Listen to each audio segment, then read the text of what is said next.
Assalamu alaikum wa rahmatullahi ta'ala wa barakatuh. Alors, aujourd'hui, on va entamer le premier cours du module de la génétique qui est les bases et les généralités de la génétique. D'abord, la génétique, le mot génétique vient du mot grec géno qui veut dire donner naissance. Et la génétique, c'est quoi? C'est la science qui étudie l'hérédité et les gènes. Avant tout, c'est quoi l'hérédité et c'est quoi les gènes? L'hérédité, c'est la transmission des caractéristiques d'une génération à une autre. Et les gènes, c'est quoi? Tout simplement, c'est le principal support de cette hérédité. Donc, la génétique s'intéresse à la transmission des caractéristiques d'une génération à une autre par ce qu'on appelle les gènes. La génétique, c'est une sous-discipline de la biologie. Et la génétique elle-même, peut se diviser en plusieurs branches. Donc, on a la génétique humaine ou bien formelle, qui étudie la transmission des caractéristiques et des maladies génétiques. On a aussi la cytogénétique, qui étudie le karyotype humain normal. Et c'est quoi le karyotype humain normal? C'est le nombre plus la forme des chromosomes normaux, plus leur anomalie. Ça veut dire qu'elle étudie le karyotype humain normal et leur anomalie. Les anomalies, c'est tout ce qui est anormal. Le nombre anormal, ou bien la forme anormale, ou bien les deux, des chromosomes. On trouve aussi la génétique moléculaire qui s'intéresse à la structure des acides nucléiques, l'ADN, l'ARN, etc. Et on trouve une branche qui est très importante, qui est la génétique, ou bien l'hérédité monogénique, qu'on appelle aussi l'hérédité monofonctionnelle, et on l'appelle aussi l'hérédité mendélienne. Donc, on l'appelle hérédité monofonctionnelle. Mono, c'est parce qu'elle caractérise la transmission des maladies génétiques occasionnées par la mutation d'un seul gène. Donc, mono, c'est un seul gène. Donc, elle s'intéresse à la mutation, par exemple, bien la transmission des maladies génétiques occasionnées par la mutation un seul gène. Et on l'appelle aussi hérédité mendélienne parce qu'elle suit les lois de Mendel. Donc, gardez cette définition en tête parce qu'on va en avoir besoin plus tard. Donc, maintenant, on passe à des notions fondamentales qui sont très importantes. Donc, on va commencer par le général vers le particulier. Donc, d'abord, on commence par l'ADN et l'ARN. Donc, tout le monde connaît l'ADN. Normalement, on connaît l'ADN et l'ARN. Donc, l'ADN, c'est l'acide désoxyribonucléique qui est le support de l'hérédité. Et l'ARN, c'est l'acide ribonucléique qui est très proche chimiquement de l'ADN. Donc, la différence entre l'ADN et l'ARN, donc en gros, c'est quoi? C'est l'ADN 2 bras, hélice, etc. Et l'ARN, un seul bras. Aussi, l'ADN comprend les 4 bases A, C, G et T. Et l'ARN comprend les 4 bases A, C, G et U à la place de T. Donc, en gros, c'est ça la différence. Donc, maintenant, on passe à la notion de chromosome. Donc, c'est quoi la liaison entre chromosome, ADN, tout ça? Donc, le chromosome, c'est de l'ADN condensé, tout simplement. Le chromosome, c'est une partie de l'ADN qui porte des gènes. À peu près 20 000 gènes par chromosome. Donc, et le gène, c'est quoi? C'est l'unité de l'information génétique. Donc, ça veut dire chaque gène porte une information génétique, la couleur des yeux, la couleur des cheveux, la taille, la longueur, etc. Donc, l'ensemble des gènes, à peu près 20 000 gènes qui constituent l'ADN condensé, forment ce qu'on appelle un chromosome.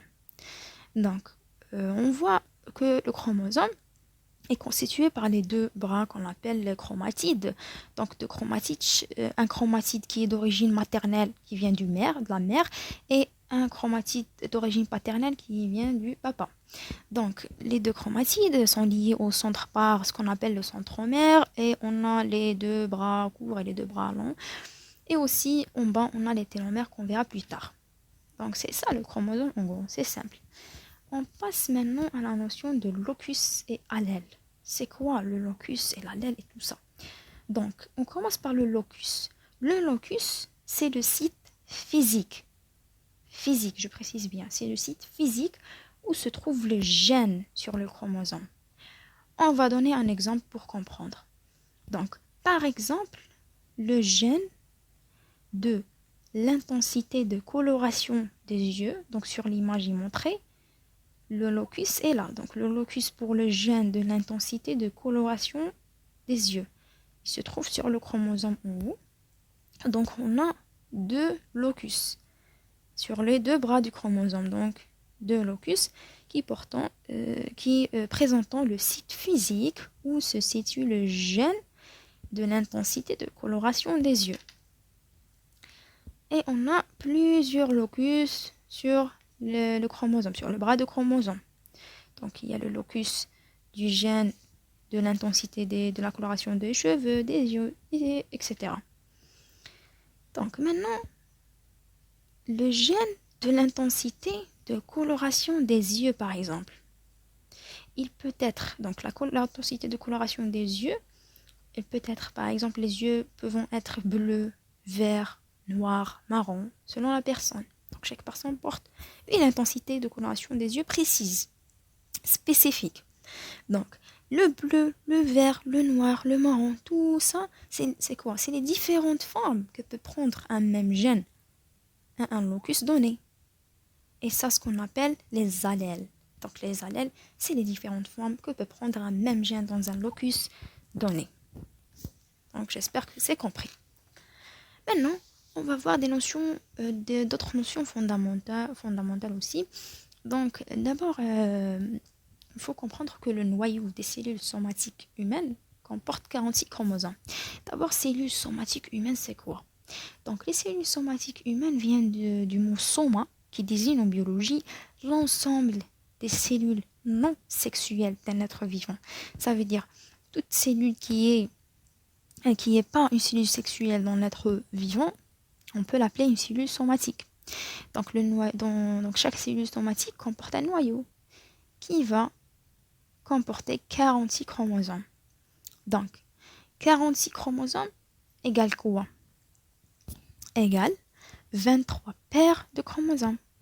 Paires parce que c'est fois 2, donc 23 fois 2 égale 46. Donc 23 paires de chromosomes égale 46 chromosomes. Donc 23 paires, c'est 2 fois 23. Donc 23 d'origine maternelle et 23 d'origine paternelle, tout simplement. Donc 46 égale 23 maternelle plus 23 paternelle. Donc, c'est compris. Maintenant, les 23 paires. Dans les 23 paires, on trouve 22 paires plus une paire. 22 paires de chromosomes qui sont identiques dans les deux sexes, femelle et mâle, qu'on les appelle les autosomes.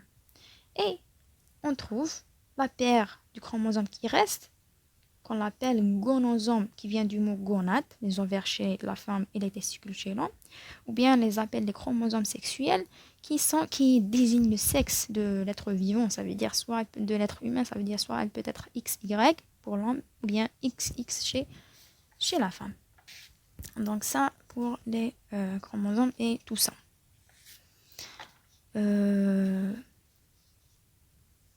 Donc on passe ensuite à la notion de génotype et phénotype. Donc c'est quoi génotype, phénotype? Donc le génotype, ça vient du mot génome et tout ça. Donc c'est la constitution génétique de la cellule de l'individu. Et le phénotype, c'est quoi? Désigne les caractères observés ou bien quantifiés. Elle peut être pathologique ou pas. Donc on va expliquer ça. On donne un exemple. Donc par exemple le gène de la couleur des cheveux. Donc la couleur des cheveux, elle peut être noire, marron, châtain, etc.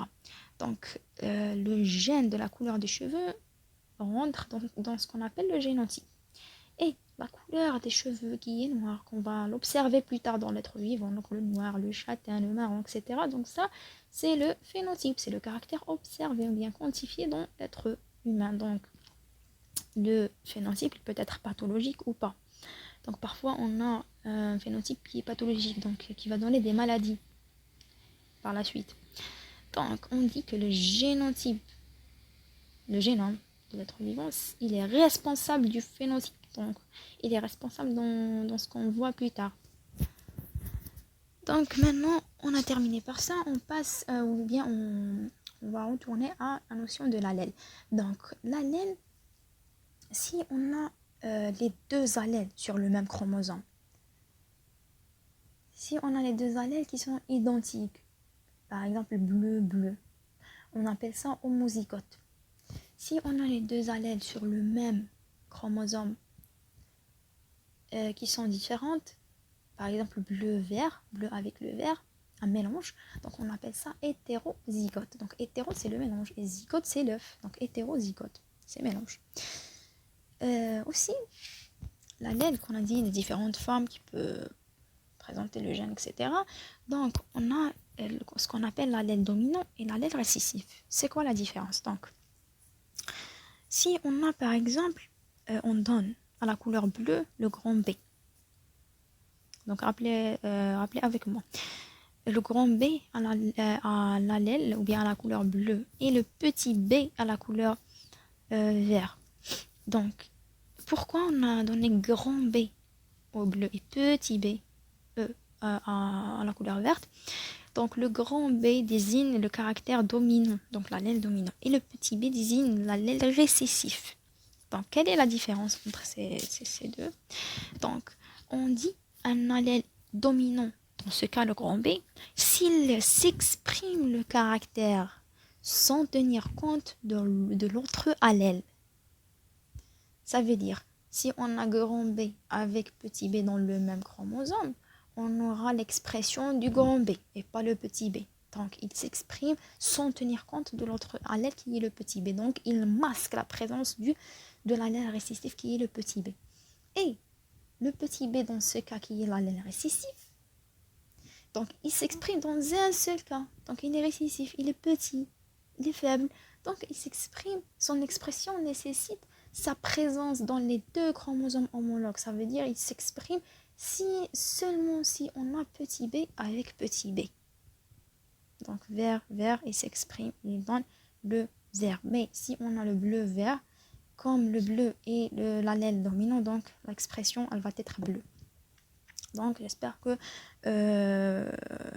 vous comprenez ça et vous faites la différence entre allèle récessif et dominant. Donc, on a une remarque simple. Donc, les allèles diffèrent entre eux. Donc, par exemple, les différents allèles bleus et verts diffèrent entre eux par quoi? Par la différenciation de séquence des bases des acides nucléiques. Donc, par exemple, on a l'allèle 1 et 2. Donc, le 1 diffère à l'allèle 2 par les bases. Donc, par exemple, le premier ici, on a A, C, C, G et T. L'autre, on aura A, T, C, G, T. Donc, certaines de ces différenciations dans les allèles entraînent des dysfonctionnements du gène. C'est ce qu'on appelle des mutations. Donc, le cas d'un allèle qui porte une mutation du gène, ça veut dire une différenciation sur le gène, qui va entraîner par la suite une maladie. Donc, elle peut entraîner une maladie par la suite, cette mutation. Donc, on appelle ça un allèle morbide. Et si cette différenciation, elle ne va pas donner de grandes conséquences sur le fonctionnement du gène, donc elle ne va pas entraîner des maladies ou bien quel que soit, donc on appelle ça tout simplement un polymorphisme. Et on a aussi la notion d'un allèle létal. L'allèle létal, c'est quoi? Son expression va entraîner la mort de l'être vivant. Donc, on appelle ça un allèle létal. Donc, et on va conclure notre cours par une notion qui est aussi très simple, donc congénitale. Donc, si vous entendez le mot congénital, une maladie congénitale, c'est quoi? La maladie congénitale, tout simplement, elle est présente chez la naissance. C'est toute maladie qui est présente chez la naissance.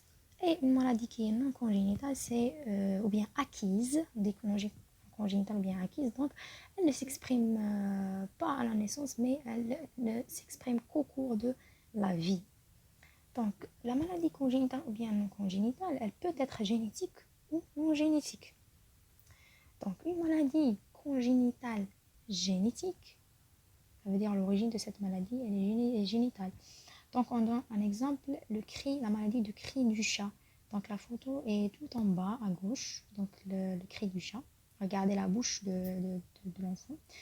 Et on peut avoir une maladie qui est non génétique, donc qui, est, qui est congénitale non génétique. Donc, elle n'est pas d'origine génitale, mais elle est congénitale. Elle n'est pas d'origine génétique, mais elle est congénitale, elle est présente chez la naissance. Mais la cause, elle n'est pas génétique. Donc, on donne un exemple, le virus de Zika. Donc, la photo, elle est à droite, tout en bas. Donc, et on a terminé notre cours d'aujourd'hui. J'espère que c'est compris. Merci pour votre attention. À la prochaine.